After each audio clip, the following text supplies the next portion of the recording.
तो आज का वीडियो शुरू करने से पहले ना मुझे एक चीज पूछना है आप लोगों से कि आप लोगों में से कितने लोग बेंगलोर में रहते हो। क्योंकि अगर मुझे कुछ भी प्लान करना होगा ना तो मुझे बेंगलोर में ही करना पड़ेगा, क्योंकि मैं खुद बेंगलोर में रहता हूँ। तो आप लोग बस मुझे एक बार बताइए so that if I plan anything तो मैं क्या एक्सपेक्ट कर सकता हूँ, like the what will be the crowd, बस उसी के इंटेंट से। बट एनीवे फिर से आया हूँ आप ही के द्वारा सजेस्टेड क्लिप्स को एक बार फिर से ब्रेक डाउन करने के लिए। So stay tuned. तो ये जो पहला क्लिप है ये मेरे बहुत ही अच्छे फ्रेंड जीवन ने मुझे भेजा था एक दिन। तो उन्होंने पूछा था कि कैसे किया, मतलब कैसे करते हैं ऐसे शॉट्स। देखिए मतलब क्या है कि वो जो मैंने बोला था ना कि magic of compositing, so compositing is actually a sorcery, क्योंकि ये ना प्योर ऑप्टिकल इल्यूजन है। ये बस एक इल्यूजन आपको क्रिएट किया जा रहा है। So let's break it down कि कैसे ये इल्यूजन होता है। ठीक है, आप इमेजिन कीजिए कि आपने एक फुटेज फिल्म किया जहाँ पे आपका एक्टर बस नॉर्मली एक्टिंग कर रहा है, मतलब इधर से उधर फ्रेम में जा रहा है। ठीक है, इट्स प्रीटी नॉर्मल स्टफ। तो अभी आपने ना इसी फ्रेम में कुछ मार्कर्स डाल दिए, मतलब उस लेयर के ऊपर के लेयर में कुछ मार्कर्स डाल दिए। ठीक है, आई होप क्या यू कैन फॉलो कि इट्स प्रीटी जेनेरिक स्टफ। मतलब अभी वो मार्कर है उस लेयर के ऊपर और वो बंदा नीचे के लेयर में इधर उधर भटक रहा है, मतलब जो भी कर रहा है वो उसका स्टफ। तो अभी आप इमेजिन कीजिए कि यहाँ तक तो आपको इल्यूजन समझ में आ गया। नाउ व्हाट इफ अगर हम लोग इन मार्कर्स को उन्हीं एक्टर के फोटोज से रिप्लेस कर दे with perfect shadows and all everything, मतलब प्रॉपर कंपोजिटेड उनके कटआउट्स से अगर हम लोग रिप्लेस कर दे, then it would look like कि वो बंदा उसी के पीछे से जा रहा है। राइट, मतलब उस बंदे के सामने कुछ मतलब वही बंदा कुछ अलग अलग पोजेस में उसके सामने खड़ा है। राइट, ये ऐसा दिखेगा। देन इफ़ यू वांट कि अगर कुछ लोग उसके पीछे खड़े हो तो क्या करना पड़ेगा कि अगर आप लोग उनको डुप्लीकेट करके सिर्फ छोटे कर दोगे then it won't work. Right, क्योंकि वो छोटा करने से भी वो बस उसके ऊपर छोटे कुछ कटआउट्स रहेंगे। तब आपको क्या करना पड़ेगा, the tedious process of rotoscoping, क्योंकि ये सारे लेयर उसके ऊपर है। Right, and to make it appear below him आपको क्या करना पड़ेगा, कुछ कुछ लेयर्स में जब वो इंटरेक्शन होता है ना तब उनको काट के आपको निकालना पड़ेगा so that it feels like he is above them. वो होता है कंपोजिटिंग इल्यूजन। देखिए नीचे पीछे भी प्रॉपर शेडो लाइटिंग के साथ अगर आप उनको करोगे ना then it will literally look like कि वो अपने आप के ही बीच में से वो आ जा रहा है।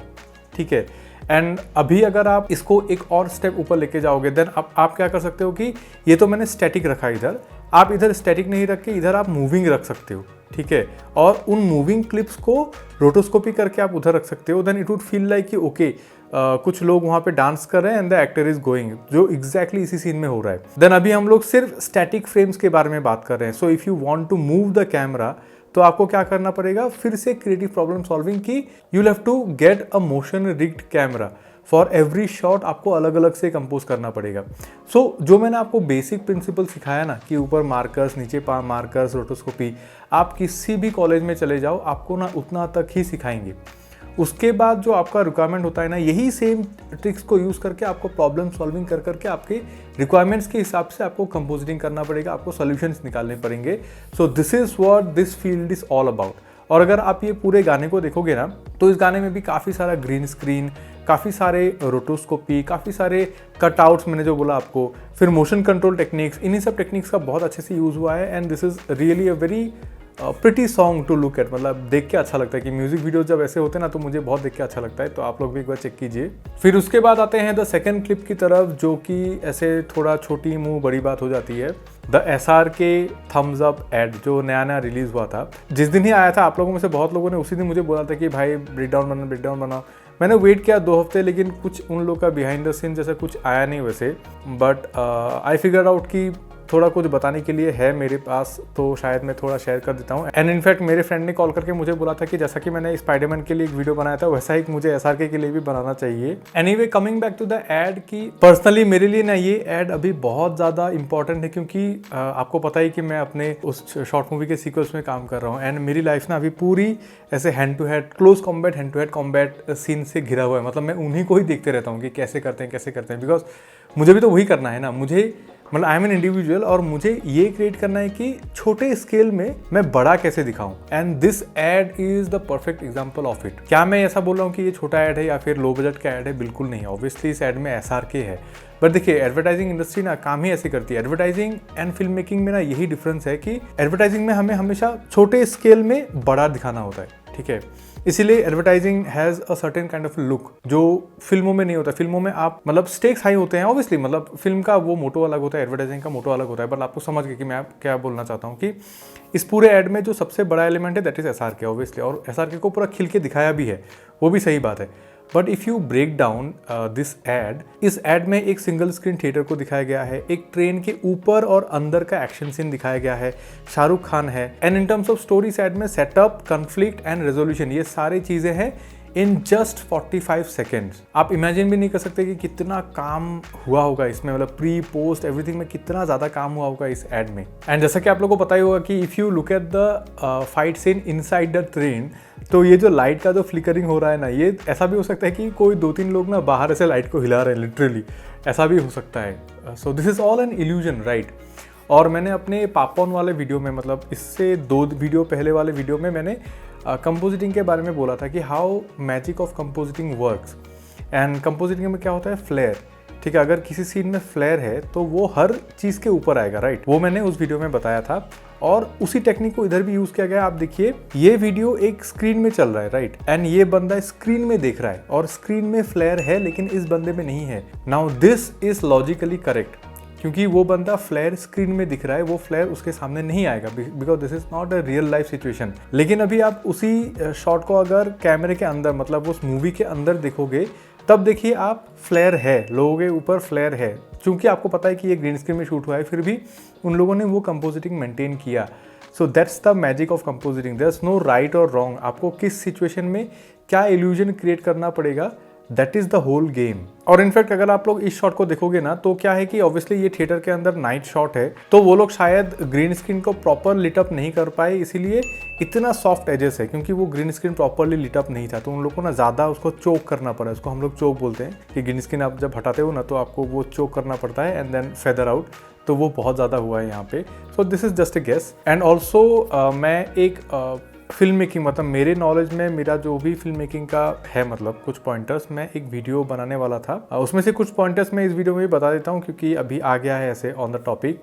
जैसे कि एक चीज़ है, अगर आपको ना ईजी फिल्म मेकिंग करनी है, कि आपको ईजीली एक अच्छा स्टोरी बताना है, तो आप सबसे पहले हॉरर बनाइए, ठीक है। हॉरर, थ्रिलर, ये सब में ना आपको थोड़ा इजी होगा, मतलब बहुत सारी चीज़ें एडिट करना या फिर बहुत सारी चीज़ें ना आप स्किप कर सकते हो। एंड जो दूसरा है दैट इज एक्शन, और इन सब चीज़ों में ना आप बहुत सारी चीज़ों को गलत करके भी बच के निकल सकते हो। Drama is the most difficult. अब ड्रामा में आप कुछ भी गलत नहीं कर सकते, मतलब ड्रामा में हर शॉट कुछ ना कुछ कन्वे करेगा, हर कट कुछ ना कुछ कन्वे करेगा। अगर आप उस चीज़ को सही से नहीं कर पाए ना, तो वो ड्रामा गलत हो जाएगा। बट हॉरर एंड एक्शन मैं ऐसा नहीं बोल रहा हूँ कि ईजी है, बट कंपैरेटिवली ईजी है हॉरर एंड एक्शन। और यहाँ पे भी नई साइड में भी ऐसा ही हुआ है, because if you can see, तो जैसे कि अभी SRK के पीछे से वो बंदा आता है and next cut to SRK उसको जो किक है वो करता है, but in terms of logical editing वो होना चाहिए था कि इसी शॉट में SRK को पीछे घूम के देखना चाहिए था एंड देन द किक। यहाँ पे नहीं हुआ, बट इट डजंट मैटर, वो कोई मैटर ही नहीं करता है। और इनफैक्ट आप देखिए कि अभी जब वो लोग ट्रेन के ऊपर थे तो रोशनी थी, और अगर जब अंदर चले गए तो रोशनी नहीं है, पूरा अंधेरा है। तो मेरे हिसाब से ऐसा हुआ होगा कि SR के ऊपर फाइट कर रहे होंगे और कोई टनल आ गया होगा, मतलब जो कहानी में था, एक्चुअल कहानी में, कि टनल आ गया होगा और उस टनल से बचने के लिए SR के ट्रेन के अंदर जाएंगे and then it will happen कि वो ट्रेन अंदर के चला जाएगा, फिर अंधेरा हो जाएगा। बट आई थिंक 45 सेकंड का जो मैंडेट था उसको मेंटेन करने के लिए डायरेक्टर को वो पूरा सीक्वेंस काटना पड़ा and he just jumps inside the train और पूरा अंधेरा हो जाता है। हो सकता है, this is just a guess. फिर भी देखिए, आप लोग ये मत समझिए कि मैं गलतियां निकाल रहा हूँ, कोई फर्क नहीं पड़ता यार, इतना मजा है। 45 minute of full commercial masala, it works, मतलब यहाँ पे कुछ भी ऐसे बोलने के लिए है नहीं। अभी इसके बाद मुझे एक कमेंट आया था अबाउट थॉर मूवी, की थॉर मूवी में कुछ मतलब सीन्स में, कुछ क्या बहुत सारे सीन्स में क्या है कि कैमरा ऐसा टेढ़ा है, ठीक है, हर सीन ऐसे टेढ़ा टेढ़ा है। तो मुझे कमेंट आया था कि क्यों किया उसको, तो आई कैन एक्सप्लेन, मैं बहुत अच्छे से एक्सप्लेन कर सकता हूँ, लेकिन अगर मैं यहाँ पे एक्सप्लेन करूँगा तो मुझे कमेंट आएगा कि दूसरे का कंटेंट छापता है, क्योंकि इस चीज़ को एक्सप्लेन करके एक बहुत अच्छा यूट्यूब में वीडियो है। तो ऑफकोर्स ये हिस्ट्री है, तो मैं आप लोग को अलग क्या बोलूँगा, उन्होंने अच्छा सा एक वीडियो बना के रखा हुआ, मैं नीचे लिंक कर दूंगा, आप लोग जाके उसको देख सकते हो।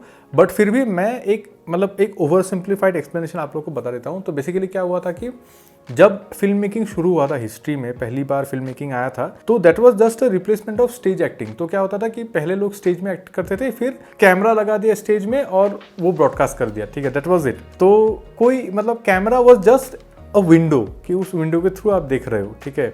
तो जो जर्मन फिल्म मेकर्स थे, तो उन लोग को ऐसा लगा, पुराने ज़माने में उन लोग को ऐसा लगा कि it's very boring, if you have a tool you might use it, right. तो उन लोगों ने कोशिश की कि कैमरे को भी उस मूवी का एक पार्ट बनाया जाए, उस मूवी का एक कैरेक्टर बनाया जाए, कि वो अलग अलग जगह से दिखे, वो मतलब, तो उसी में से ये एंगल आया। उन लोगों ने ना कैमरे को टिल्ट करके शूट करना शुरू किया, बिकॉज वो थोड़ा बिहेवियर ऐड करता है सीन में। एंड जर्मन से आया, इसीलिए इस चीज़ को बोलते हैं डच एंगल।